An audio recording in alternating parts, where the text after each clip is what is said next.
friends, my name is Christina. I'm the manager of the Pacific Beach Library here in San Diego, and I am happy to welcome you today to our first day of our read-along together of Dracula by Bram Stoker.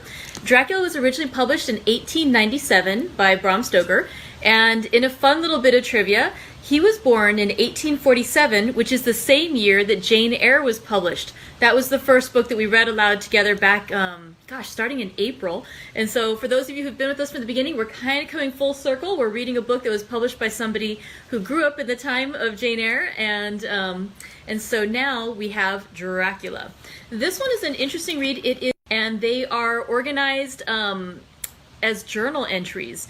And I'm trying to make up my mind if I want to actually, because I've never read this book before, I think I'm going to try to not read too far ahead and maybe see if we can actually get this experience of reading it completely together for the first time. Also, by the way, if anyone would like to comment as to whether you've read the book before, I think that would be interesting. So yeah, if you want to comment and let us know if you've read this before or if it's your first time, that would be lovely. We usually, for these read-alouds, in case there's anybody new, I call the group Tea with Dracula. I do need to change the name on the group. So I usually start out with a little tea to enjoy during my read. Sorry, it disconnected for a second. Today's tea that I'm drinking is a blood orange tea. Very appropriate since we're reading Dracula. And actually, though, I finished off my tin of blood orange, so I'm going to have to buy some more loose leaf blood orange tea, or see about finding some other bright red teas. Sorry about that. My connection has gone out twice today.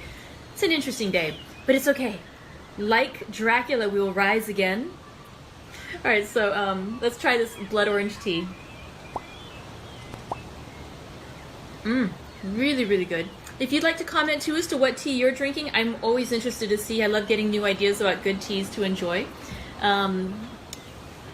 Ooh, Jenna was saying she listened to the Orson Welles radio version of Dracula. That does sound like it would be delightful. He has such a good voice, and I think he'd really amp up the drama of it. All right, so let's start with Chapter 1 of Dracula, and it's entitled Jonathan Harker's Journal, and it says it's kept in shorthand. If there's anything else like that that are in italics, I'll go ahead and do that, or it's not italics, in like parentheses where they're listing it that way, I'll make the little parentheses hands to kind of indicate that as well. Also, before we get started, I should apologize.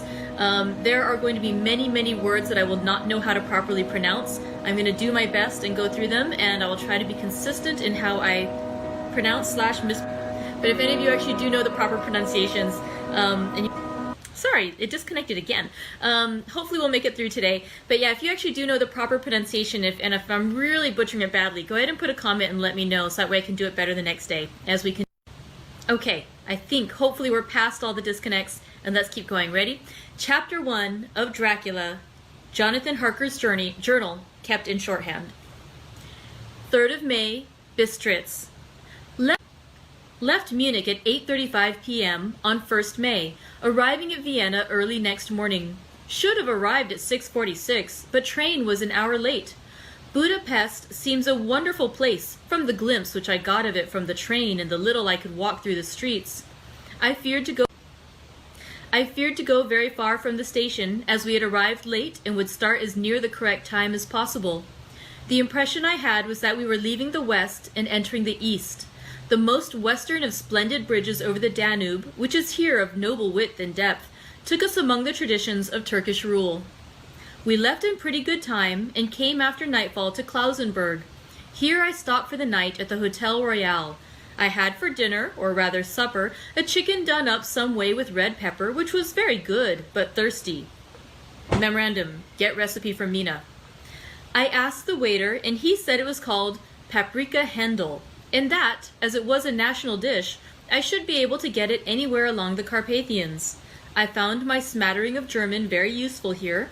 Indeed, I don't know how I should be able to get on without it. Having had some time at my disposal when in London, I had visited the British Museum and made search among the books and maps in the library regarding Transylvania. It had struck me that some foreknowledge of the country could hardly fail to have some importance in dealing with the noblemen of that country. I find that the district he named is in the extreme east of the country, just on the borders of 3 states, Transylvania, Moldavia, and Bukovina, in the midst of the Carpathian Mountains, one of the wildest and least known portions of Europe. I was not able to light on any map or work giving the exact locality of the Castle Dracula, as there are no maps of his country. As there are no maps of this country as yet to compare with our own Ordnance Survey maps. But I found that Bistritz, the post town named by Count Dracula, is a fairly well-known place. I shall enter here some of my notes as they may refresh my memory when I talk over my travels with me. In the population of Transylvania, there are 4 distinct nationalities: Saxons in the south, and mixed with them the Wallachs, who are the descendants of the Dacians, Magyars in the west, and Zikelis in the east and north. I am going among the latter, who claim to be descended from Attila and the Huns. This may be so, for when the Magyars conquered the country in the 11th century, they found the Huns settled in it. I read that every known superstition in the world is gathered into the horseshoe of the Carpathians, as if it were the center of some sort of imaginative whirlpool. If so, my stay may be very interesting. Memorandum. I must ask the Count all about them. I did not sleep well, though my bed was comfortable enough, for I had all sorts of queer dreams. There was a dog howling all night under my window, which may have had something to do with it, or it may have been the paprika, for I had to drink up all the water in my carafe and was still thirsty. Towards morning I slept and was wakened by the continuous knocking at my door, so I guess I must have been sleeping soundly then. I had for breakfast more paprika and a sort of porridge of maize flour which they said was mamaliga, and eggplant stuffed with forcemeat, a very excellent dish, which they call implatata. Memo. Get recipe for this also. I had to hurry breakfast, for the train started a little before 8, or rather, it ought to have done so, for after rushing to the station at 7:30, I had to sit in the carriage for more than an hour before we began to move. It seems to me that the further east you go, the more unpunctual are the trains. What ought they to be in China? All day long we seemed to dawdle through a country which was full of beauty of every kind. Sometimes we saw little towns or castles on the top of steep hills, such as we see in old missals. Sometimes we ran by rivers and streams which seemed from the wide stony margin on each side of them to be subject to great floods. It takes a lot of water, and running strong, to sweep the outer edge of a river clear. At each station there were groups of people, sometimes crowds, and in all sorts of attire. Some of them were just like the peasants at home or those I saw coming through France and Germany, with short jackets and round hats and homemade trousers, but others were very picturesque. The women looked pretty, except when you got near them, but they were very clumsy about the waist. They had all full white sleeves of some kind or other, and most of them had big belts with a lot of strips of something fluttering from them, like the dresses in a ballet, but of course there were petticoats under them. The strangest figures we saw were the Slovaks, who were more barbarian than the rest, with their big cowboy hats, great baggy dirty white trousers, white linen shirts, and enormous heavy leather belts, nearly a foot wide, all studded over with brass nails. They wore high boots, with their trousers tucked into them, and had long black hair and heavy black mustaches. They are very picturesque, but do not look prepossessing. On the stage, they would be set down at once as some old oriental band of brigands. They are, however, I am told, very harmless and rather wanting in natural self-assertion. It was on the dark side of twilight when we got to Bistritz, which is a very interesting old place. Being practically on the frontier, for the Borgo Pass leads from it into Bukovina, it has had a very stormy existence, and it certainly shows marks of it. 50 years ago, a series of great fires took place, which made terrible havoc on 5 separate occasions. At the very beginning of the 17th century, it underwent a siege of 3 weeks and lost 13,000 people, the casualties of war proper being assisted by famine and disease. Count Dracula had directed me to go to the Golden Krone Hotel, which I found, to my great delight, to be thoroughly old-fashioned, for of course I wanted to see all I could of the ways of the country. I was evidently expected, for when I got near the door I faced a cheery-looking elderly woman in the usual peasant dress, white undergarment with long double apron, front and back, of colored stuff fitting almost too tight for modesty. When I came close, she bowed and said, "The Englishman?" "Yes," I said, "Jonathan Harker." She smiled and gave some message to the elderly man in white shirt sleeves who had followed her to the door. He went, but immediately returned with the letter. My friend, welcome to the Carpathians. I am anxiously expecting you. Sleep well tonight. At 3 tomorrow the diligence will start for Bukovina. A place on it is kept for you. At the Borgo Pass my carriage will await you and will bring you to me. I trust that your journey from London has been a happy one and that you will enjoy your stay in my beautiful land. Your friend, Dracula. 4th of May. I found that my landlord had got a letter from the Count directing him to secure the best place on the coach for me, but on making inquiries as to details, he seemed somewhat reticent and pretended that he could not understand my German. This could not be true, because up to then he had understood it perfectly. At least he answered my questions exactly as if he did. He and his wife, the old lady who had received me, looked at each other in a frightened sort of way. He mumbled out that the money had been sent in a letter, and that was all he knew. When I asked him if he knew Count Dracula and could tell me anything of his castle, both he and his wife crossed themselves and, saying that they knew nothing at all, simply refused to speak further. It was so near the time of starting that I had no time to ask anyone else, for it was all very mysterious and not by any means comforting. Just before I was leaving, the old lady came up to my room and said in a very hysterical way, "Must you go? Oh, young Herr, must you go?" She was in such an excited state that she seemed to have lost her grip of what German she knew, and mixed it all up with some other language which I did not know at all. I was just able to follow her by asking many questions. When I told her that I must go at once and that I was engaged on important business, she asked again, "Do you know what day it is?" I answered that it was the 4th of May. She shook her head as she said again, "Oh yes, I know that, but do you know what day it is?" On my saying that I did not understand, she went on, "It is the eve of St. George's Day. Do you not know that tonight, when the clock strikes midnight, all the evil things in the world will have full sway? Do you know where you are going and what you are going to?" She was in such evident distress that I tried to comfort her, but without effect. Finally, she went down on her knees and implored me not to go, at least to wait a day or two before starting. It was all very ridiculous, but I did not feel comfortable. However, there was business to be done, and I could allow nothing to interfere with it. I therefore tried to raise her up and said, as gravely as I could, that I thanked her, but my duty was imperative and that I must go. She then rose and dried her eyes, and taking a crucifix from her neck, offered it to me. I did not know what to do, for as an English churchman, I have been taught to regard such things as in some measure idolatrous, and yet it seemed so ungracious to refuse an old lady meaning so well and in such a state of mind. She saw, I suppose, the doubt in my face, for she put the rosary round my neck and said, "For your mother's sake," and went out of the room.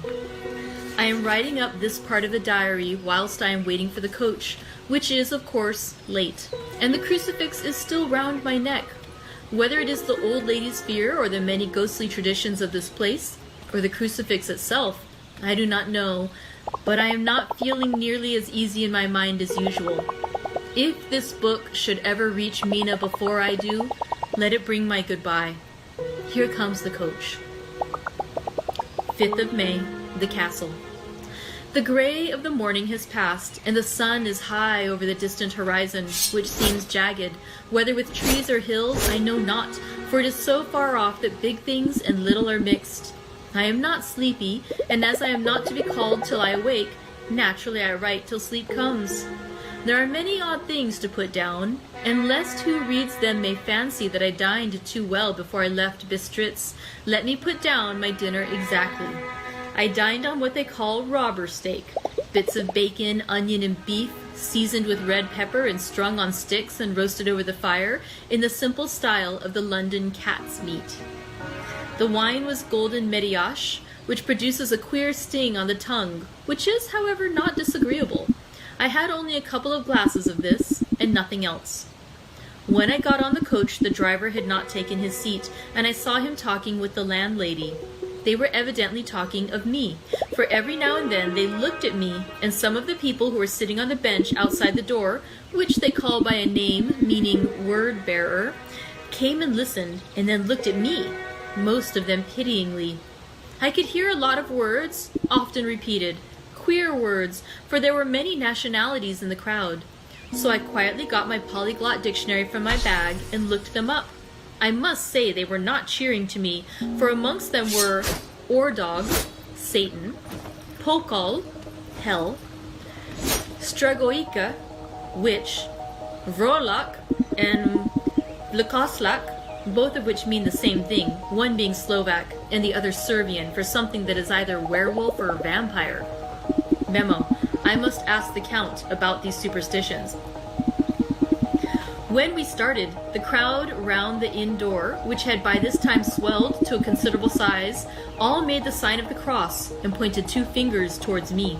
With some difficulty I got a fellow passenger to tell me what they meant.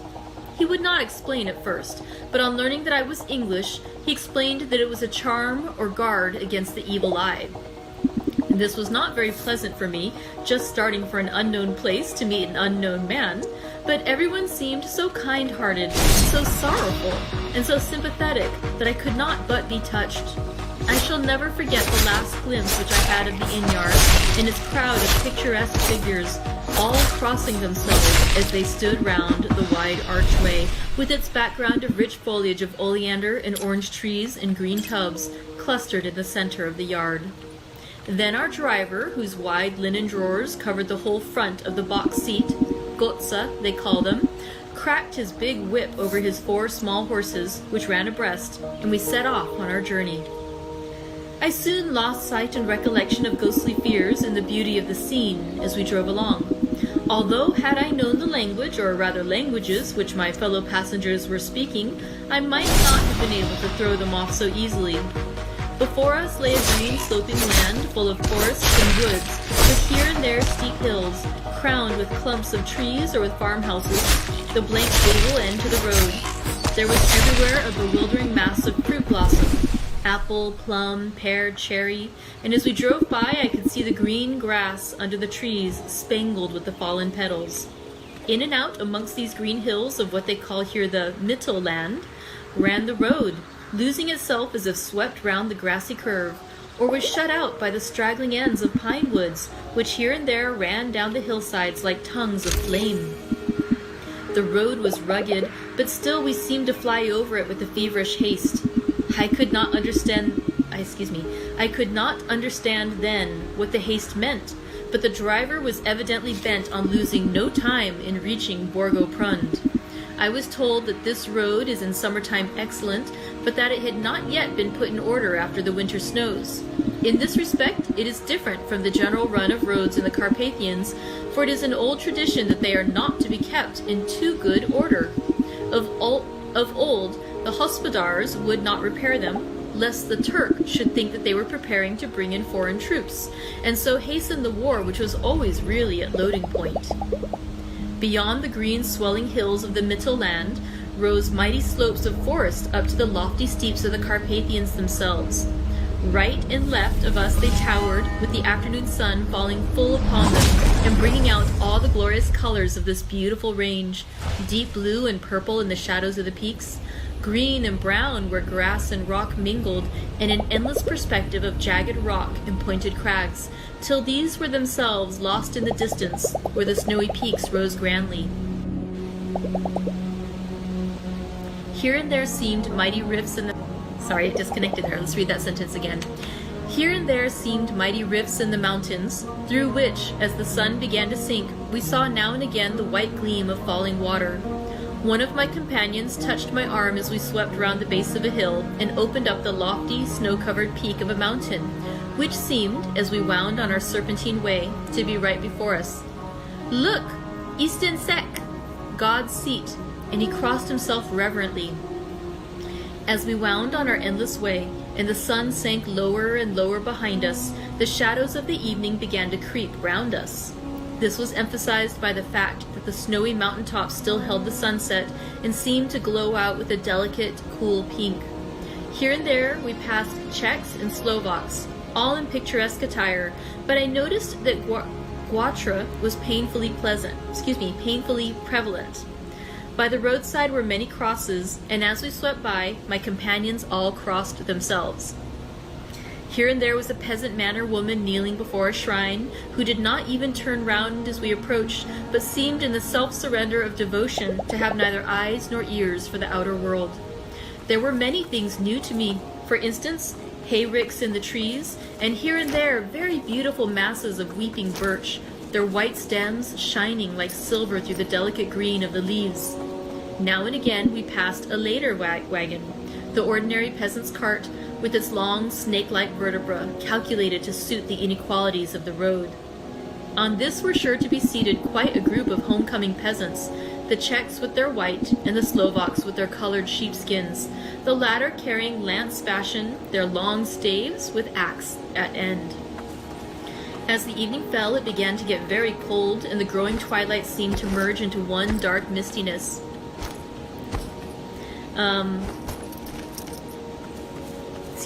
As the evening fell, it began to get very cold, and the growing twilight seemed to merge into one dark mistiness, the gloom of the trees, oak, beech, and pine, though in the valleys which ran deep between the spurs of the hills, as we ascended through the pass, the dark firs stood out here and there against the background of late-lying snow.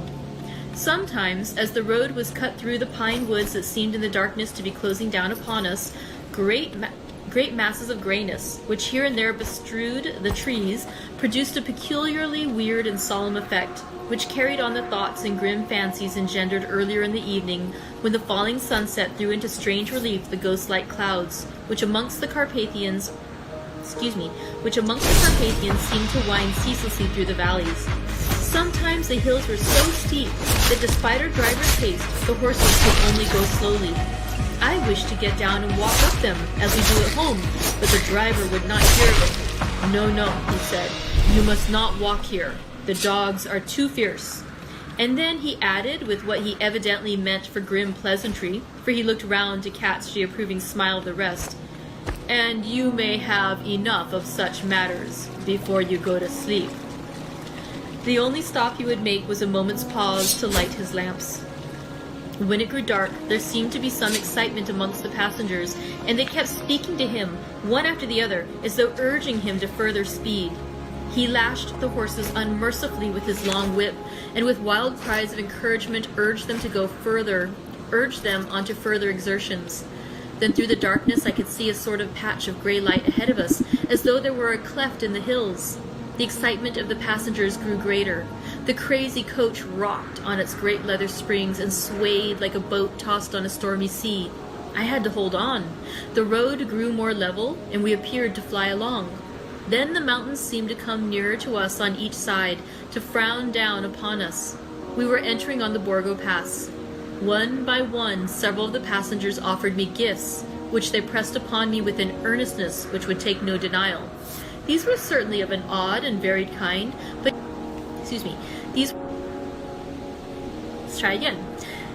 These were certainly of an odd and very varied kind, but each was given in simple good faith with a kindly word and a blessing, and that strange mixture of fear, meaning movements, which I had seen outside the hotel at Bistritz, the sign of the cross and the guard against evil eye. Then, as we flew along, the driver leaned forward, and on each side the passengers, craning over the edge of the coach, peered eagerly into the darkness.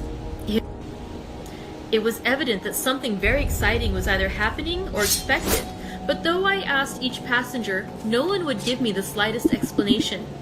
This state of excitement kept on for some time, and at last we saw before us the pass opening out on the eastern side. There were dark, rolling clouds overhead, and in the air the heavy, oppressive sense of thunder. It seemed as though the mountain range had separated two atmospheres, and that now we had got into the thunderous one. I was now myself looking out for the conveyance which was to take me to the Count. Each moment I expected to see the glare of lamps through the darkness. But all was dark. The only light was the flickering rays of our own lamps, in which the steam from our hard-driven horses rose in a white cloud. We could see now the sandy road lying white before us, but there was on it no signs of a vehicle. The passengers drew back with a sigh of gladness, which seemed to mock my own disappointment. I was already I was already thinking what I had best do, when the driver, looking at his watch, said to the others something which I could hardly hear. It was spoken so quietly and so low a tone, I thought it was an hour less than the time. Then turning to me, he said in German worse than my own, "There is no carriage here. The Herr is not expected after all. He will now come on to Bukovina and return tomorrow or the next day. Better the next day." Whilst he was speaking, the horses began to neigh and snort and plunge wildly, so that the driver had to hold them up. Then, amongst the chorus of screams from the peasants and a universal crossing of themselves, a caleche with 4 horses drove up behind us, overtook us, and drew up beside the coach. I could see from the flash of our lamps as the rays fell on them that the horses were coal-black and splendid animals. They were driven by a tall man with a long brown beard and a great black hat, which seemed to hide his face from us. I could only see the gleam of a pair of very bright eyes, which seemed red in the lamplight as he turned to us. He said to the driver, "You are early tonight, my friend." The man stammered in reply, "The English Herr was in a hurry," to which the stranger replied, "That is why, I suppose, you wished him to go on to Bukovina. You cannot deceive me, my friend. I know too much, and my horses are swift." As he spoke, he smiled, and the lamplight fell on a hard-looking mouth with very red lips and sharp-looking teeth, as white as ivory. One of my companions whispered to another the line from Burger's Lenore, "Den die Toten reiten schnell," for the dead travel fast. The strange driver evidently heard the words, for he looked up with a gleaming smile. The passenger turned his face away, at the same time putting out his 2 fingers and crossing himself. "Give me the Herr's luggage," said the driver, and with exceeding alacrity my bags were handed out and put in the caleche. Then I descended from the side of the coach as the caleche was close alongside, the driver helping me with the hand which caught my arm in a grip of steel. His strength must have been prodigious. Without a word, he shook his reins, the horses turned, and we swept into the darkness of the pass. As I looked back, I saw the steam from the horses of the coach by the light of the lamps, and projected against it the figures of my late companions, crossing themselves. Then the driver cracked his whip and called to his horses, and off they swept on their way to Bukovina. As they sank into the darkness, I felt a strange chill, and a lonely feeling came over me. But a cloak was thrown over my shoulders and a rug across my knees, and the driver said in excellent German, "The night is chill, mein Herr, and my master the Count bade me take all care of you. There is a flask of Slivovitz, the plum brandy of the country, underneath the seat, if you should require it." I did not take any, but it was a comfort to know it was there all the same. I felt a little strangely and not a little frightened. I think had there been any alternative, I should have taken it, instead of prosecuting that unknown night journey. The carriage went at a hard pace straight along, then we made a complete turn and went along another straight road. It seemed to me that we were simply going over and over the same ground again, and so I took note of some salient point, and found that this was so. I would have liked to have asked the driver what this all meant, but I really feared to do so, for I thought that, placed as I was, any protest would have had no effect in case there had been an intention to delay. By and by, however, as I was curious to know how time was passing, I struck a match, and by its flame looked at my watch. It was within a few minutes of midnight. This gave me a sort of shock, for I suppose the general superstition about midnight was increased by my recent experiences.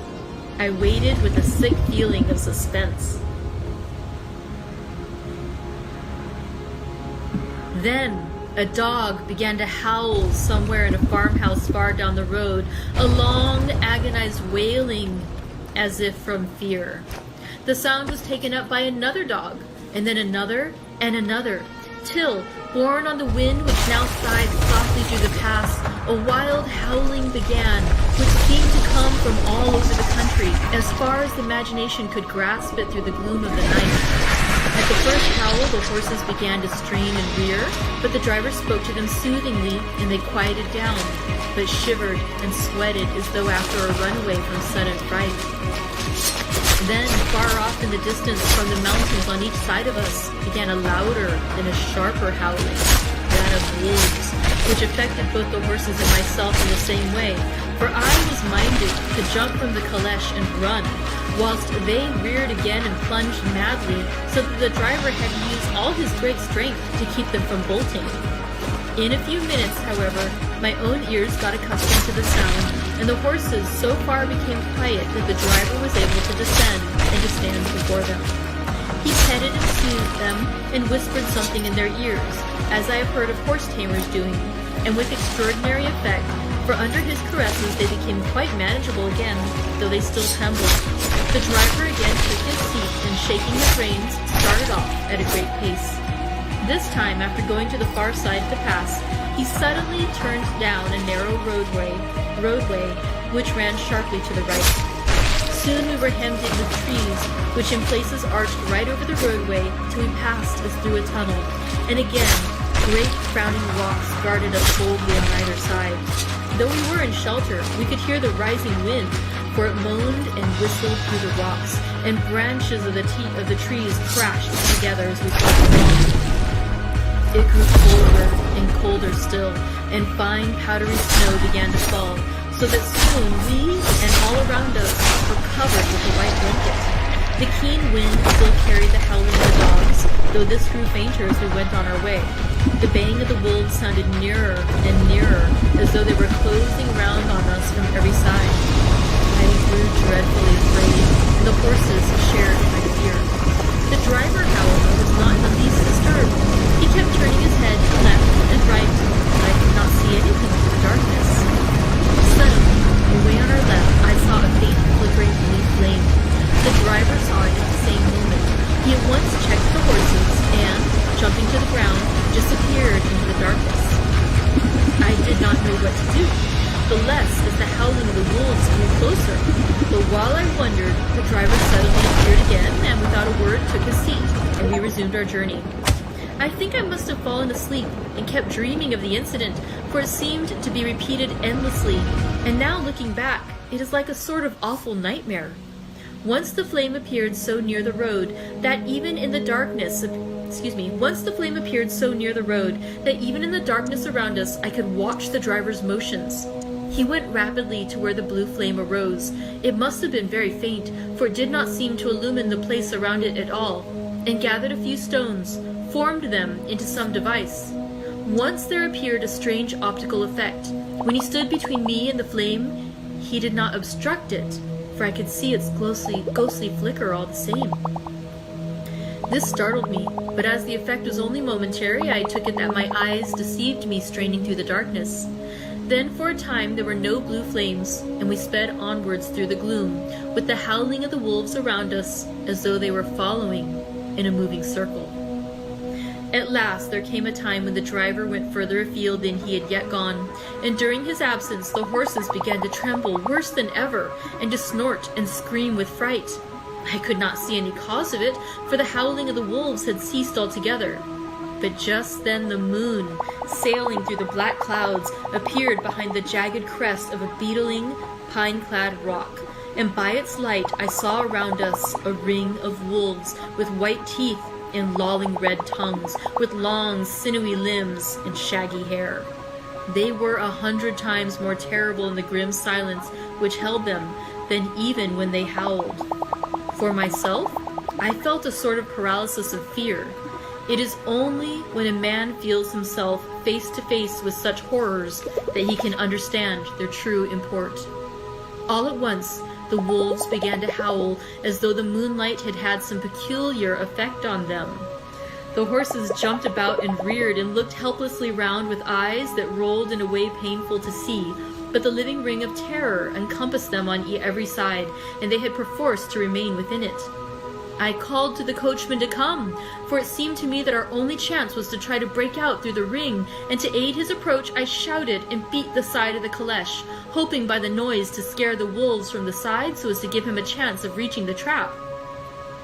How he came there I know not, but I heard his voice raised in a tone of imperious command, and looking towards the sound, saw him stand in the roadway. As he swept his long arms, as though brushing aside some impalpable obstacle, the wolves fell back, and back further still. Just then a heavy cloud passed across the face of the moon, so that we were again in darkness.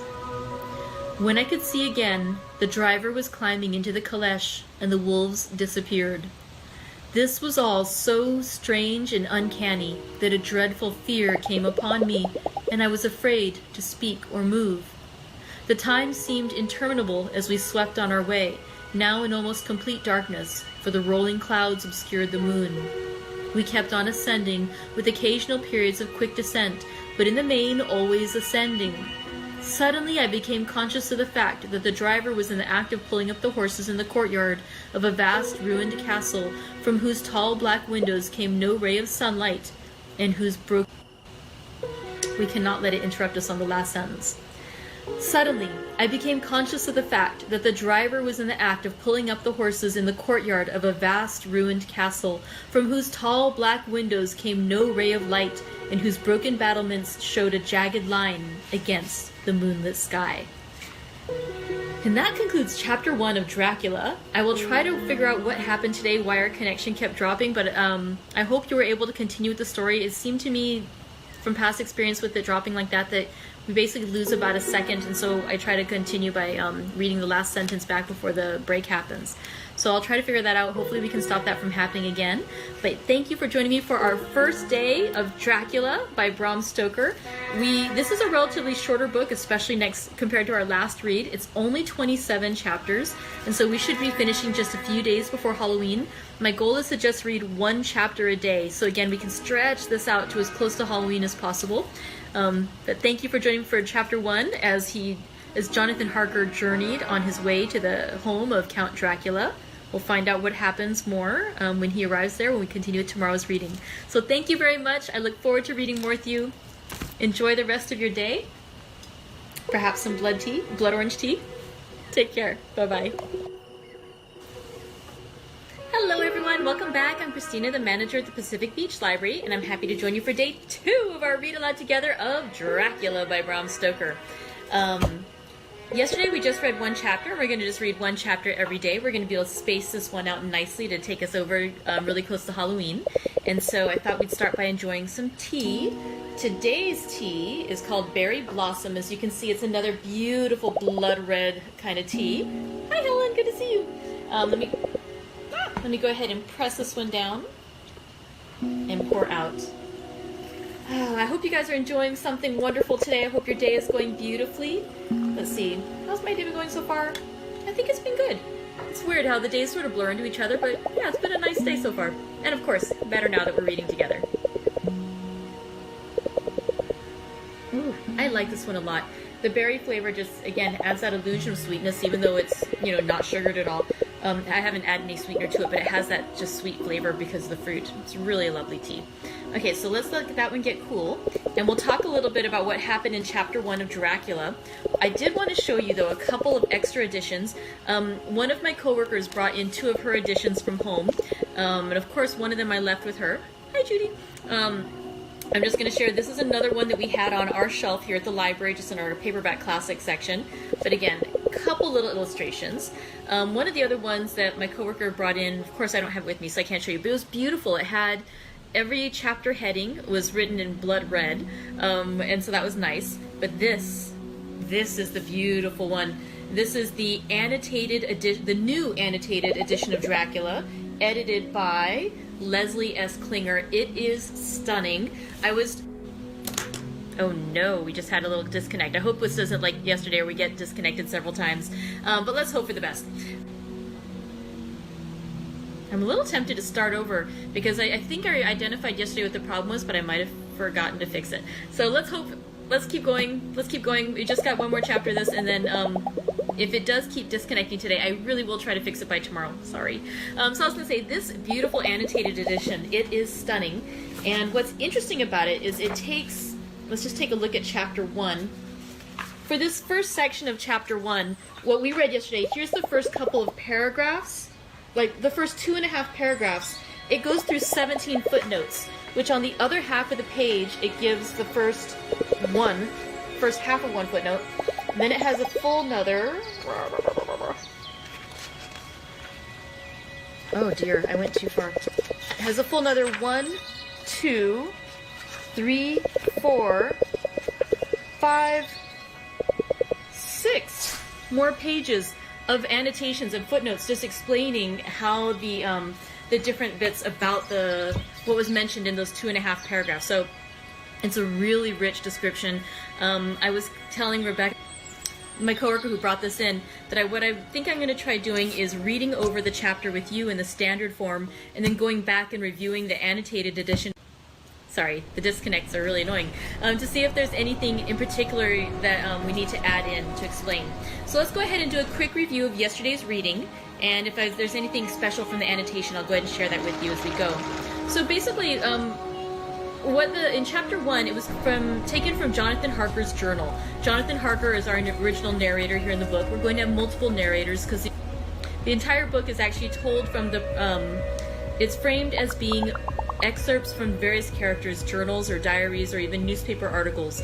And so therefore we are getting multiple narrators, each sharing their perspective on the story.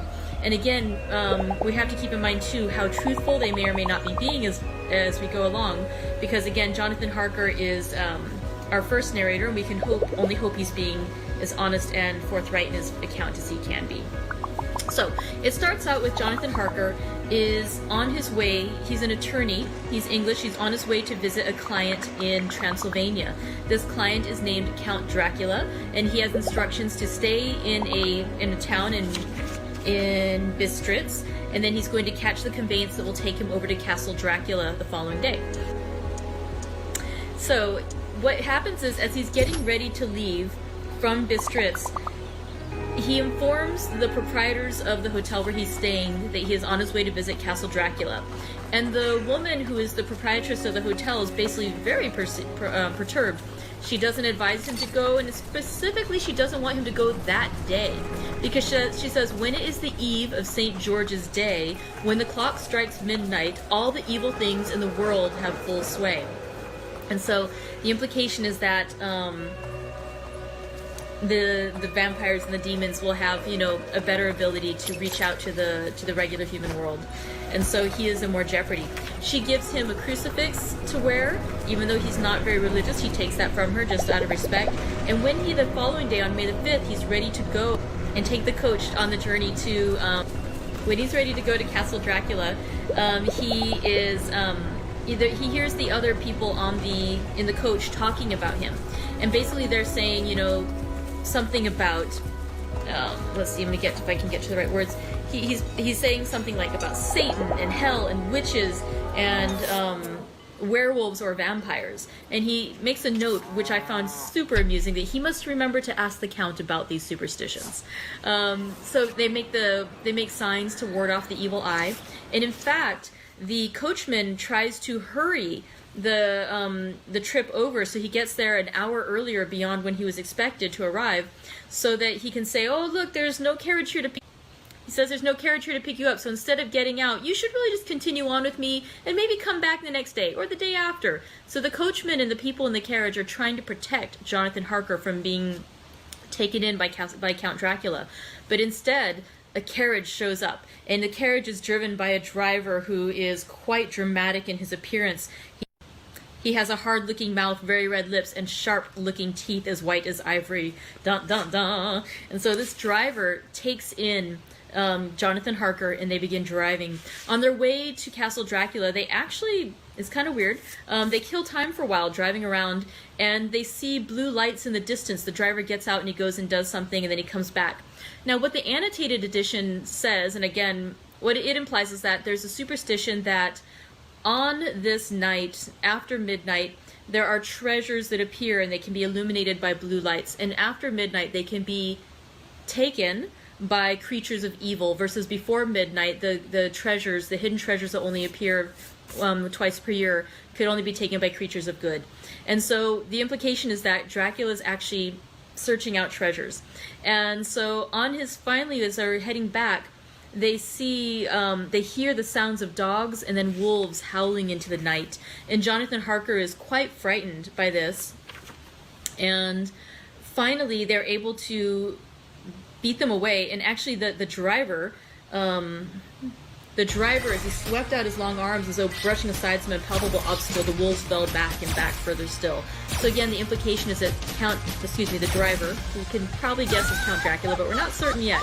This driver has the ability to drive back the wolves. He has some control over them. Finally, they head on back. They head over to the castle.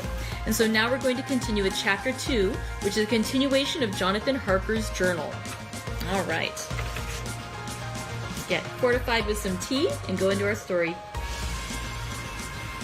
Chapter 2, Jonathan Harker's journal continued. 5 May. I must have been asleep, for certainly if I had been fully awake, I must have noticed the approach of such a remarkable place. In the gloom, the courtyard looked of considerable size, and as several dark ways led from it under great round arches, it perhaps seemed bigger than it really is. I have not yet been able to see it by daylight. When the caleche stopped, the driver jumped down and held out his hand to assist me to alight. Again, I could not but notice his prodigious strength. His hand actually seemed like a steel vice that could have crushed mine if he had chosen. Then he took my traps and placed them on the ground beside me as I stood close to a great door, old and studded with large iron nails and set in a projecting doorway of massive stone. I could see even in the dim light that the stone was massively carved, but that the carving had been much worn by time and weather. As I stood, the driver jumped again into his seat and shook the reins. The horses started forward, and trap and all disappeared down one of the dark openings. I stood in silence where I was, for I did not know what to do. Of bell or knocker there was no sign. Through these frowning walls and dark window openings, it was not likely that my voice could penetrate. The time I waited seemed endless, and I felt doubts and fears crowding upon me. What sort of place had I come to, and among what kind of people? What sort of grim adventure was it on which I had embarked? Was this a customary incident in the life of a solicitor's clerk sent out to explain the purchase of a London estate to a foreigner? Solicitor's clerk. Mina would not like that. Solicitor. For just before leaving London, I got word that my examination was successful, and I am now a full-blown solicitor. I began to rub my eyes and pinch myself to see if I were awake. It all seemed like a horrible nightmare to me, and I expected that I should suddenly awake and find myself at home, with the dawn struggling in through the windows, as I had now and again felt in the morning after a day of overwork. But my flesh answered the pinching test, and my eyes were not to be deceived. I was indeed awake and among the Carpathians. All I could do now was to be patient and to wait the coming of the morning. Just as I had come to this conclusion, I heard a heavy step approaching behind the great door and saw through the chinks the gleam of a coming light. Then there was the sound of rattling chains and the clanking of massive bolts drawn back. A key was turned with the loud grating noise of long disuse, and the great door swung back. Within stood a tall, old man, clean-shaven save for a long white mustache, and clad in black from head to foot, without a single speck of color about him anywhere. He held in his hand an antique silver lamp, in which the flame burned without chimney or globe of any kind, throwing long, quivering shadows as it flickered in the draught of the open door.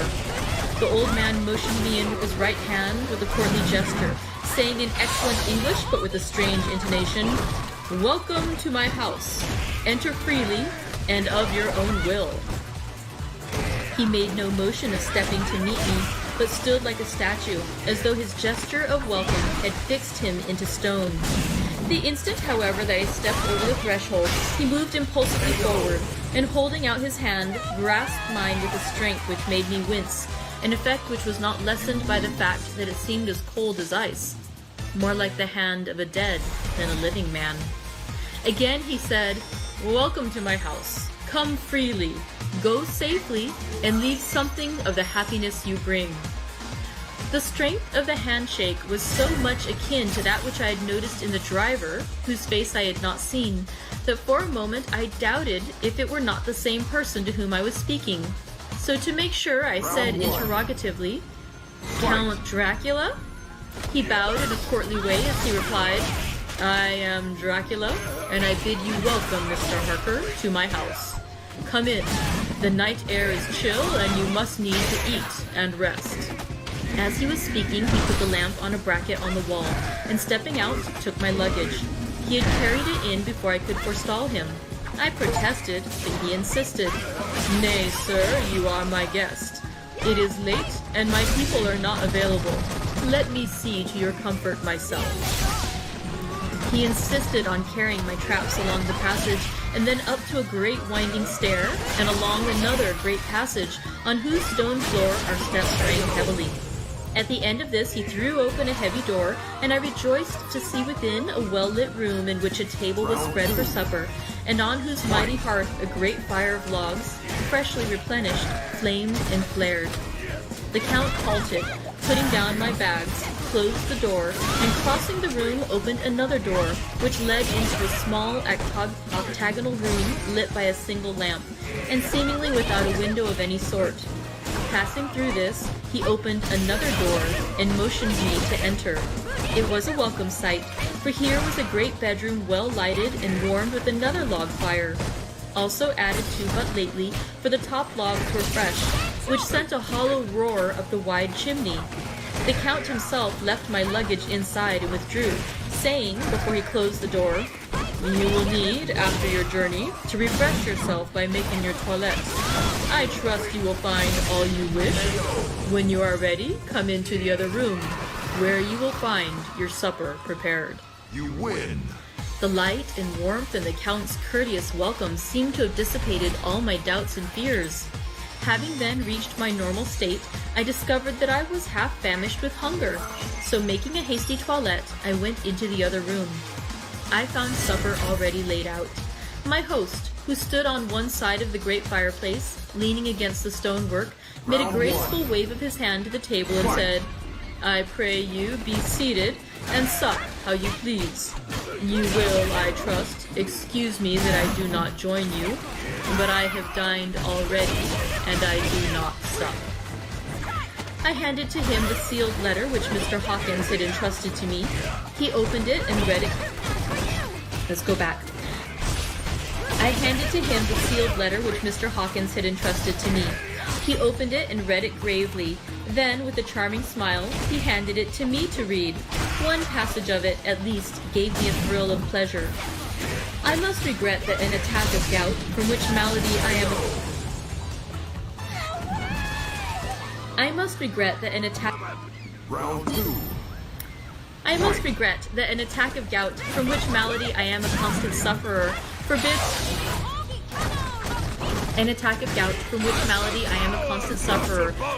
absolutely any traveling on my part for some time to come. But I am happy to say I can send a sufficient substitute, one in whom I have every possible confidence. He is a young man, full of energy and talent in his own way, and of a very faithful disposition. He is discreet and silent, and has grown into manhood in my service. He shall be ready to attend to you when you will during his stay, and shall take your instructions in all matters." The Count himself came forward and took off the cover of a dish, and I fell to at once on an excellent roast chicken. This, with some cheese and a salad and a bottle of Old Tokay, of which I had 2 glasses, was my supper. During the time I was eating it, the Count asked me many questions as to my journey, and I told him by degrees all I had experienced. By this time I had finished my supper, and by my host's desire had drawn up a chair by the fire and begun to smoke a cigar which he offered me, at the same time excusing himself that he did not smoke. I had now an opportunity of observing him, and found him of a very marked physiognomy. His face was a very strong aquiline, with high bridge of the thin nose and peculiarly arched nostrils, with lofty domed forehead, and hair growing scantily round the temples, but profusely elsewhere. His eyebrows were very massive, almost meeting over the nose, and with bushy hair that seemed to curl in its own profusion. The mouth, so far as I could see it under the heavy mustache, was fixed and rather cruel-looking, with peculiarly sharp white teeth. These protruded over the lips, whose remarkable ruddiness showed astonishing vitality in a man of his years. For the rest, his ears were pale, and at the tops extremely pointed. The chin was broad and strong, and the cheeks firm, though thin. The general effect was one of extraordinary pallor. Hitherto I had noticed the backs of his hands as they lay on his knees in the firelight, and they had seemed rather white and fine. But seeing them now close to me, I could not but notice they were rather coarse-broad, with squat fingers. Strange to say, there were hairs in the center of the palm. The nails were long and fine, and cut to a sharp point. As the Count leaned over me and his hands touched me, I could not repress a shudder. It may have been that his breath was rank, but a horrible feeling of nausea came over me, which, do what I would, I could not conceal. The Count, evidently noticing it, drew back, and with a grim sort of smile, which showed more than he had yet done his protuberant teeth, sat himself down again on his own side of the fireplace. We were both silent for a while, and as I looked towards the window, I saw the first dim streak of the coming dawn. There seemed a strange stillness over everything, but as I listened, I heard, as if from down below in the valley, the howling of many wolves. The Count's eyes gleamed, and he said, "Listen to them, the children of the night. What music they make." Seeing, I suppose, some expression in my face strange to him, he added, "Ah, sir, you dwellers in the city cannot enter into the feelings of the hunter." Then he rose and said, "But you must be tired. Your bedroom is all ready, and tomorrow you shall sleep as late as you will. I have to be away till the afternoon, so sleep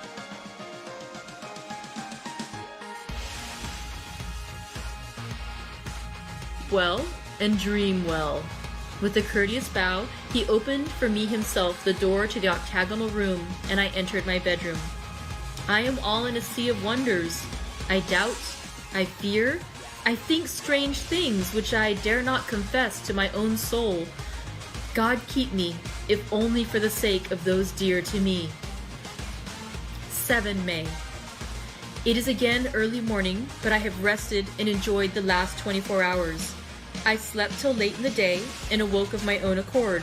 When I had dressed myself, I went into the room where we had supped and found a cold breakfast laid out, with coffee kept hot by the pot being placed on the hearth. There was a card on the table on which was written, "I have to be absent for a while. Do not wait for me. D." I set to and enjoyed a hearty meal. When I had done, I looked for a bell, so that I might let the servants know I had finished, but I could not find one. There are certainly odd deficiencies in the house, considering the extraordinary evidences of wealth which are round me. The table service is of gold, and so beautifully wrought that it must be of immense value. The curtains and upholstery of the chairs and sofas and the hangings of my bed are of the costliest and most beautiful fabrics, and must have been of fabulous value when they were made, for they are centuries old, though in excellent order. I saw something like them in Hampton Court, but they were worn and frayed and moth-eaten. But still, in none of the rooms is there a mirror. There is not even a toilette glass on my table, and I had to get the little shaving glass from my bag before I could either shave or brush my hair. I have not yet seen a servant anywhere, or heard a sound near the castle except the howling of wolves. Some time after I had finished my meal, I do not know whether to call it breakfast or dinner, for it was between 5 and 6 o'clock when I had it, I looked about for something to read, for I did not like to go about the castle until I had asked the Count's permission. There was absolutely nothing in the room, book, newspaper, or even writing materials, so I opened another door in the room and found a sort of library. The door opposite mine I tried, but found it locked. In the library I found, to my great delight, a vast number of English books, whole shelves full of them, and bound volumes of magazines and newspapers. A table in the center was littered with English magazines and newspapers, though none of them were of very recent date. The books were of the most varied kind: history, geography, politics, political economy, botany, geology, law. all relating to England and English life and customs and manners. There were even such books of reference as the London Directory, the Red and Blue Books, Whitaker's Almanac, the Army and Navy lists, and, it somehow gladdened my heart to see it, the law list. While I was looking at the books, the door opened and the Count entered. He saluted me in a hearty way and hoped that I had had a good night's rest. Then he went on, "I am glad you found your way in here, for I am sure there is much that will interest you. These companions," and he laid his hand on some of the books, "have been good friends to me, and for some years past, ever since I had the idea of going to London, have given me many, many hours of pleasure. Through them I have come to know your great England, and to know her is to love her. I long to go through the crowded streets of your mighty London, to be in the midst of the whirl and rush of humanity, to share its life, its change, its death, and all that makes it what it is. But alas, as yet I only know your tongue through books. To you, my friend, I look that I know it to speak." "But Count," I said, "you know and speak English thoroughly." He bowed gravely. "I thank you, my friend, for your all too flattering estimate, but yet I fear that I am but a little way on the road I would travel. True, I know the grammar and the words, but yet I know not how to speak them." "Indeed," I said, "you speak excellently." "Not so," he answered. "Well, I know that. Did I move and speak in your London, none there are who would not know me for a stranger. And that is not enough for me. Here I am noble, I am boyard. The common people know me and I am master. But a stranger in a strange land, he is no one. Men know him not, and to know not is to care not for. I am content if I am like the rest, so that no man stops if he sees me, or pauses in his speaking if he hears my words. Ha-ha, a stranger! I have been so long master that I would be master still, or at least that none other should be master of me. You come to me not alone, as agent of my friend Peter Hawkins of Exeter, to tell me all about my new estate in London. You shall, I trust, rest here with me a while, so that by your talking I may learn the English intonation, and I would that you tell me when I make error, even of the smallest, in my speaking. I am sorry that I had to be away so long today, but you will, I know, forgive one who has so many important matters in hand." Of course, I said all I could about being willing, and asked if I might come into that room when I chose. He answered, "Yes, certainly," and added, "You may go anywhere you wish in the castle, except where the doors are locked, where of course you will not wish to go. There is reason that all things are as they are, and did you see with my eyes and know with my knowledge, you would perhaps better understand." I said I was sure of this, and then he went on, "We are in Transylvania, and Transylvania is not England. Our ways are not your ways, and there shall be to you many strange things. Nay, from what you have told me of your experiences already, you know something of what strange things there may be." This led to much conversation, and as it was evident that he wanted to talk, if only for talking's sake, I asked him many questions regarding things that had already happened to me or come within my notice. Sometimes he sheered off the subject or turned the conversation by pretending not to understand, but generally he answered all I asked most frankly. Then as time went on and I had got somewhat bolder, I asked him of some of the strange things of the preceding night, as for instance, why the coachman went to the places where he had seen the blue flames. You lose. He then explained to me that it was commonly believed that on a certain night of the year, last night in fact, when all evil spirits are supposed to have unchecked sway, a blue flame is seen over any place where treasure has been concealed. That treasure has been hidden, he went on, in the region through which you came last night. There can be but little doubt, for it was the ground fought over for centuries by the Wallachian, the Saxon, and the Turk. Why, there is hardly a foot of soil in all this region that has not been enriched by the blood of men, patriots, or invaders. In old days, there were stirring times when the Austrian and the Hungarian came up in hordes, and the patriots went out to meet them, men and women, the aged and the children too, and waited their coming on the rocks above the passes, that they might sleep destruction on them with their artificial avalanches. When the invader was triumphant, he found but little, for whatever there was had been sheltered in the friendly soil. But how, said I, can it have remained so long undiscovered, when there is a sure index to it if men will but take the trouble to look? The Count smiled, and as his lips ran back over his gums, the long, sharp canine teeth showed out strangely.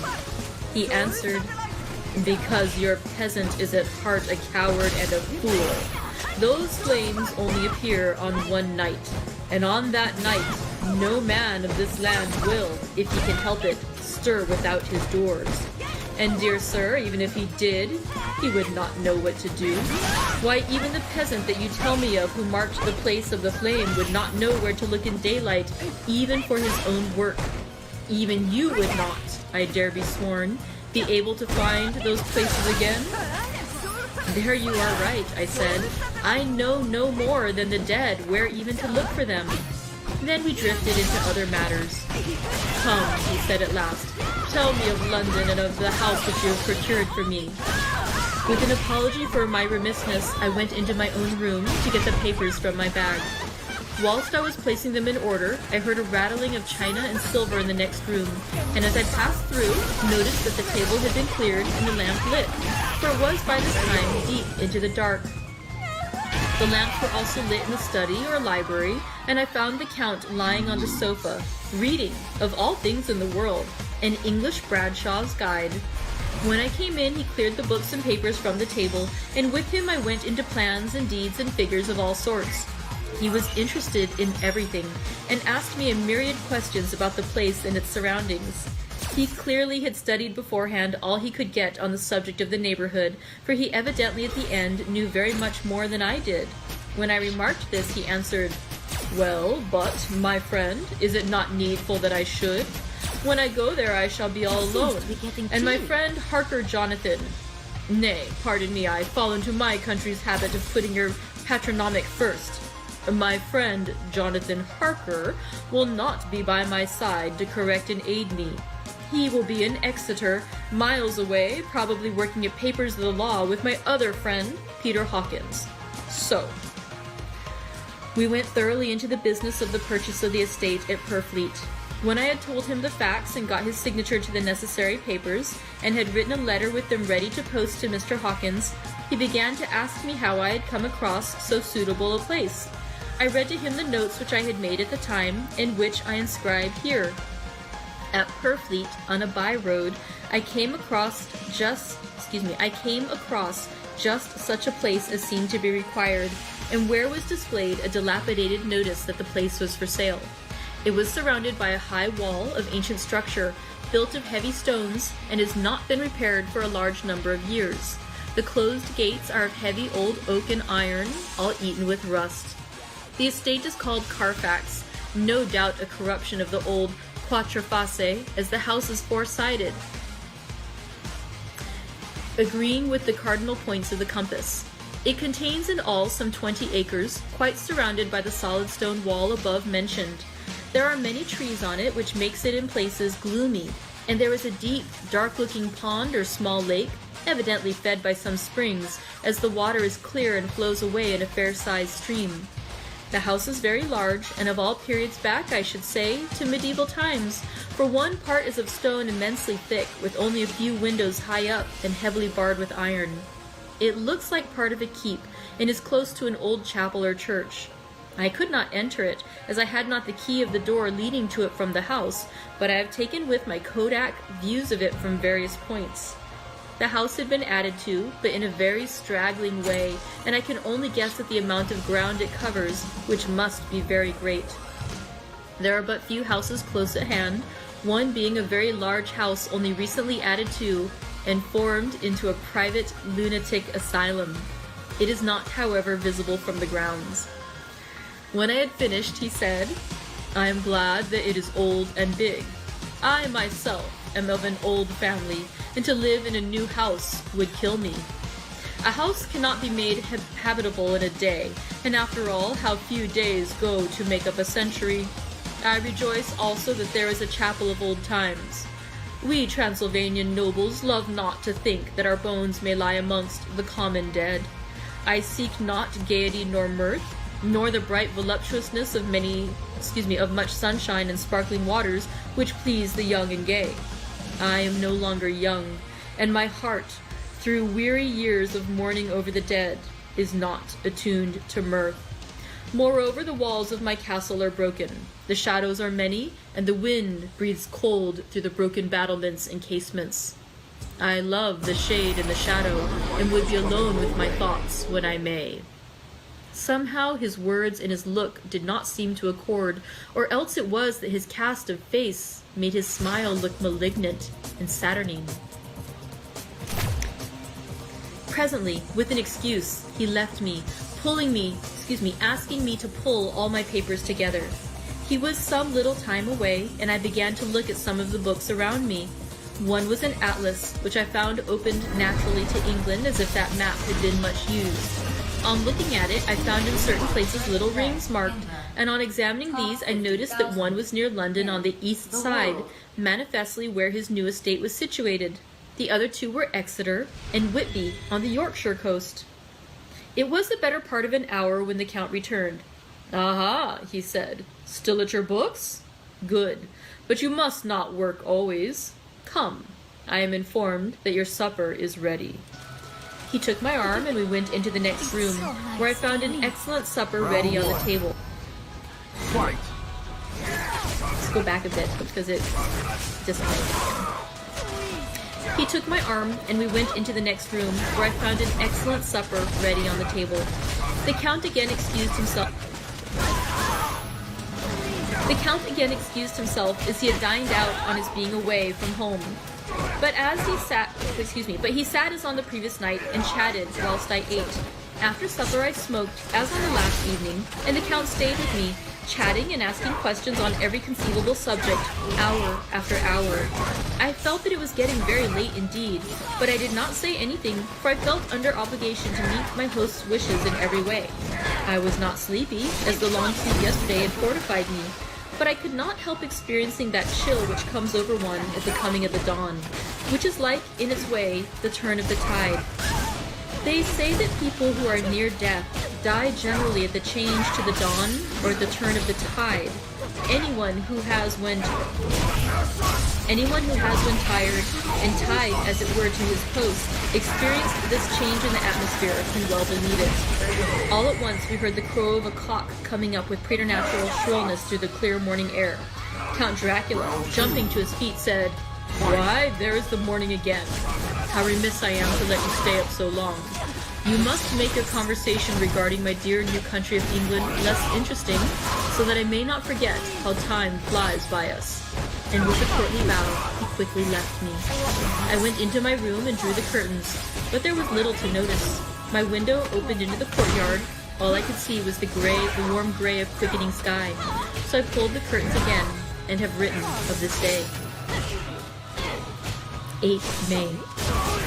I began to fear, as I wrote in this book, that I was getting too diffuse, but now I am glad that I went into detail from the first, for there is something so strange about this place, and all in it, that I cannot but feel uneasy. There is something so strange about this place and all in it, that I cannot but feel uneasy. I wish I were safe out of it, or that I had never come. It may be that this strange night existence is telling on me, but would that were all! If there were anyone to talk to, I could bear it, but there is no one. I have only the Count to speak with, and he... I fear I am myself the only living soul within the place. Let me be prosaic so far as facts can be. It will help me to bear up, and imagination must not run riot with me. If it does, I am lost.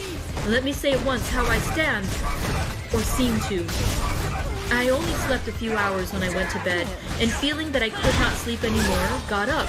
I had hung my shaving glass by the window and was just beginning to shave. Suddenly, I felt a hand on my shoulder and heard the Count's voice say to me, "Good morning." I started, for it amazed me that I had not seen him, since the reflection of the glass covered the whole room behind me. In starting, I had cut myself slightly, but did not notice it at the moment. Having answered the Count's salutation, I turned to the glass again to see how I had been mistaken. This time, there could be no error, for the man was close to me, and I could see him over my shoulder. But there was no reflection of him in the mirror. The whole room behind me was displayed, but there was no sign of a man in it, except myself.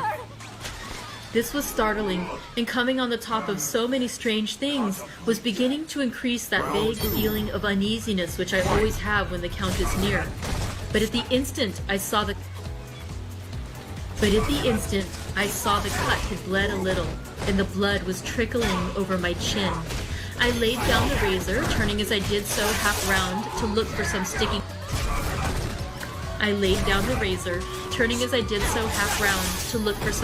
plaster. When the Count saw my face, his eyes blazed with a sort of demonic fury,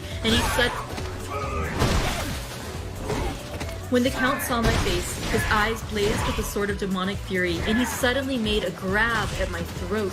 I drew away, and his hand touched the string of beads which held the crucifix. It made an instant change in him, for the fury passed so quickly that I could hardly believe that it was ever there. "Take care," he said. "Take care how you cut yourself. It is more dangerous than you think in this country." Then seizing the shaving glass, he went on, "And this is the wretched thing that has done the mischief. It is a foul bauble of man's vanity. Away with it!" And opening the heavy window with one wrench of his terrible hand, he flung out the glass, which was shattered into 1,000 pieces on the stones of the courtyard far below. Then he withdrew without a word. It is very annoying, for I do not see how I am to shave unless in my watch case or the bottom of the shaving pot, which is fortunately of metal. When I went into the dining room, breakfast was prepared, but I could not find the Count anywhere, so I breakfasted alone. It is strange that as yet I have not seen the Count eat or drink. He must be a very peculiar man. After breakfast, I did a little exploring in the castle.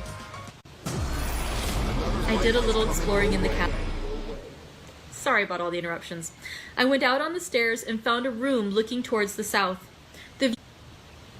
The view was magnificent, and from where I stood, there was every opportunity of seeing it.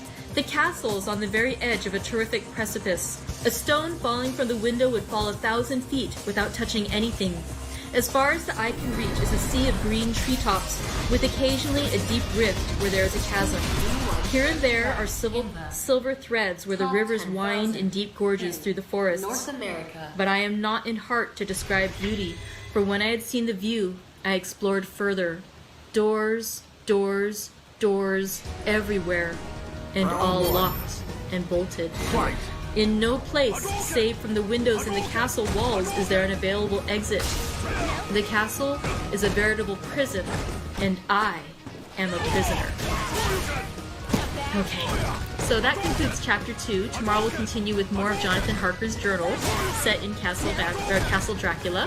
And again, I will try to fix these connection issues we're having. I'm so sorry it keeps dropping out, and I hope it's not too annoying when I go back a sentence so that you guys won't miss anything.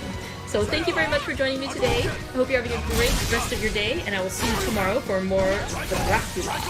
Bye. Hey friends! Hi! Christina, the manager at the Pacific Beach Library. We're trying something new today because I forgot my phone at home, so we're using the computer. And so today is day 3 of our read-along together of our read-along together of Dracula. So day 3, chapter 3 is going to be fabulous. Clearly, I'm a little discombobulated today, I apologize. So let's start out with some tea. Tea is always a good thing to help settle the nerves, whether you are realizing just a moment before live reading that you forgot your phone at home, or whether you are perhaps getting to know a vampire and quite feeling rather freaked out by the whole experience. So today my tea is a loose leaf Earl Grey tea. It is the Earl Grey de la Creme, which is a lovely Earl Grey.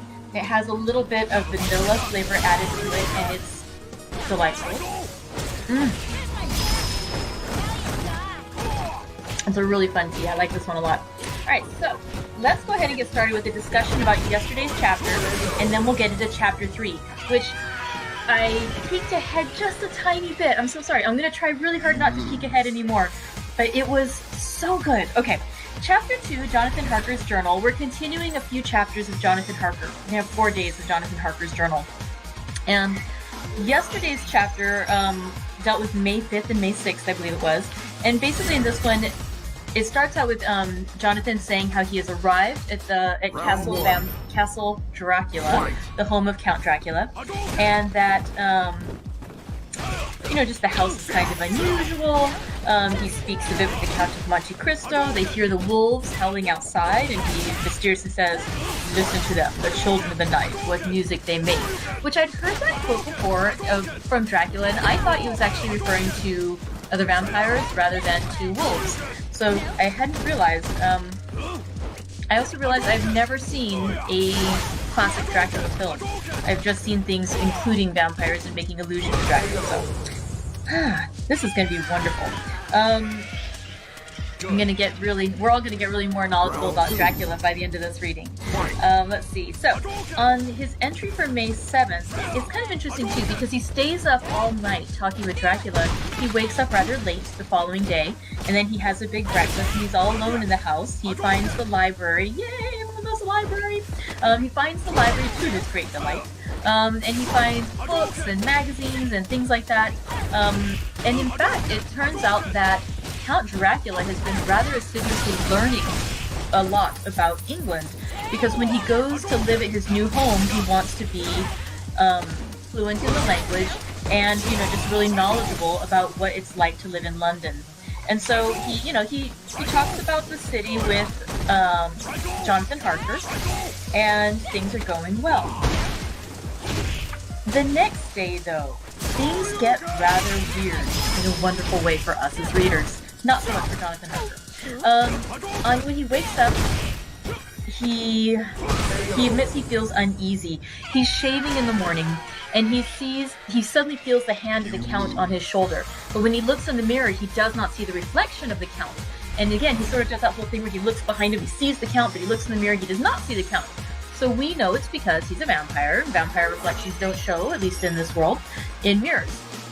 And so, but Jonathan Harker is rather confused by what's going on. He just thinks it's something weird. In the confusion, he cuts himself, and blood drips down his chin.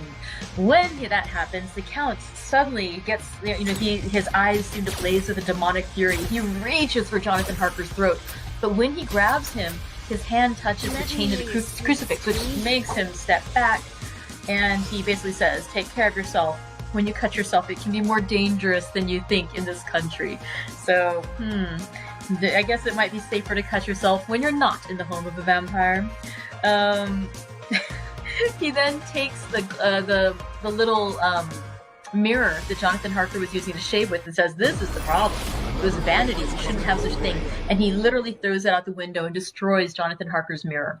So from there, there's a little bit about, him eating breakfast, and then after breakfast, he goes out to look around. And as he looks, he sees this beautiful view, but then when he explores the house a bit more, he just finds door after door after door of locked doors. And previously the Count had told him, "You're welcome to explore any room of the house, except the rooms with locked doors." So the chapter 2 ended with him saying, "The castle is a veritable prison, and I am a prisoner." So, really dramatic. Let's find out what happens in chapter 3, where we continue with Jonathan Harker's journal. When I found that I was a prisoner, a sort of wild feeling came over me. I rushed up and down the stairs, trying every door and peering out of every window I could find. But after a little, the conviction of my helplessness overpowered all other feelings. When I look back after a few hours, I think I must have been mad for the time, for I behaved much as a rat does in a trap. When, however, the conviction had come to me that I was helpless, I sat down quietly as I have ever done anything in my life, and began to think over what was best to be done. I am thinking still, and as yet have come to no definite conclusion. Of one thing only am I certain, that it is no use making my ideas known to the Count. He knows well that I am in prison, and as he has done it himself, and has doubtless his own motives for it, he would only deceive me if I trusted him fully with the facts. So far as I can see, my only plan would be to keep my knowledge and my fears to myself, and my eyes open. I am, I know, either being deceived, like a baby, by my own fears, or else I am in desperate straits, and if the latter be so, I need, and shall need, all my brains to get through. I had hardly come to this conclusion when I heard the great door below shut, and knew that the Count had returned. He did not come at once into the library, so I went cautiously to my own room and found him making the bed. This was odd, but only confirmed what I had all along thought, that there were no servants in the house. When later I saw him through the chink of the hinges of the door laying the table in the dining room, I was assured of it, for if he does himself all these menial offices, surely it is proof that there is no one else in the castle. It must have been the Count himself who was the driver of the coach that brought me here. This is a terrible thought, for if so, what does it mean that he could control the wolves as he did by only holding up his hand in silence? How was it that all the people at Bistritz and on the coach had some terrible fear for me? What meant the giving of the crucifix, of the garlic, of the wild rose, of the mountain ash? Bless that good woman who hung the crucifix round my neck, for it is a comfort and a strength to me whenever I touch it. It is odd that a thing that I have been taught to regard with disfavor and as idolatrous should in a time of loneliness and trouble be of help. Is it that there is something in the essence of the thing itself, or that it is a medium, a tangible help in conveying memories of sympathy and comfort? Sometimes, it may be, I must examine this matter and try to make up my mind about it. In the meantime, I must find out all I can about Count Dracula, as it may help me to understand. Tonight, he may talk of himself if I turn the conversation that way. I must be very careful, however, not to raise suspicion. Midnight. I have had a long talk with the Count. I asked him a few questions on Transylvania history, and he warmed up to the subject wonderfully. In his speaking of things and people, and especially of battles, he spoke as if he had been present to them all. This he afterwards explained by saying that to a boyar, the pride of his house and name is his own pride, that their glory is his glory, that their fate is his fate. Whenever he spoke of his house, he always said we, and spoke almost in the plural, like a king speaking. I wish I could put down all he said exactly as he said it, for to me it was most fascinating. He seemed to have in it a whole history of the country. He grew excited as he spoke and walked about the room, pulling his great white mustache and grasping anything on which he laid his hands, as though he would crush it by main strength. One thing he said which I shall put down as nearly as I can, for it tells in its way the story of his race. We Skellies have a right to be proud, for in our veins flows the blood of many brave races who fought as the lion fights for lordship. Here in the whirlpool of European races, the Ugric tribe bore down from Iceland the fighting spirit which Thor and Odin gave them, which their berserkers displayed to such fell intent on the seaboards of Europe, aye, and of Asia and Africa too, till the people thought that the werewolves themselves had come. Here too, when they came, they found the Huns, whose warlike fury had swept the earth like a living flame, till the dying peoples held that in their veins ran the blood of those old witches, who, expelled from Scythia, had mated with the devils in the desert. Fools! Fools! What devil or what witch was ever so great as Attila, whose blood is in these veins? He held up his arms. Is it a wonder that we were a conquering race? That we were proud? That when the Magyar, the Lombard, the Avar, the Bulgar, or the Turk poured his thousands on our frontiers, we drove them back? Is it strange that when Arpad and his legions swept through the Hungarian fatherland, he found us here when he reached the frontier? That the Hunfagula was completed there, And when the Hungarian flood swept eastward, the Skellies were claimed as kindred by the victorious Magyars, and to us for centuries was trusted the guarding of the frontier of Turkey land. Aye, and more than that, endless duty of the frontier guard, for as the Turks say, water sleeps, and enemy is sleepless. Who more gladly than we throughout the four nations received the bloody sword, or at its warlike call flocked quicker to the standard of the king? When was redeemed that great shame of my nation, the shame of Kasova, when the flags of the Wallach and the Magyar went down through the crescent? Who was it but one of my own race, who as voivode crossed the Danube and beat the Turk on his own ground? This was a Dracula indeed. Woe was it that his own unworthy brother, when he had fallen, sold his people to the Turk and brought the shame of slavery on them. Was it not this Dracula, indeed, who inspired that other of his race, who in a later age again and again brought his forces over the great river into Turkey land? Who, when he was beaten back, came again and again, though he had to come alone from the bloody field where his troops were being slaughtered, since he knew that he alone could ultimately triumph. They said that he thought only of himself? Bah! What good are peasants without a leader? Where ends the war without a brain and heart to conduct it? Again, when after the Battle of Mohacs we threw off the Hungarian yoke, we of the Dracula blood were amongst their leaders, for our spirit would not brook that we were not free. Ah, young sir, the Zekeles, and the Dracula is their heart's blood, their brains, and their swords,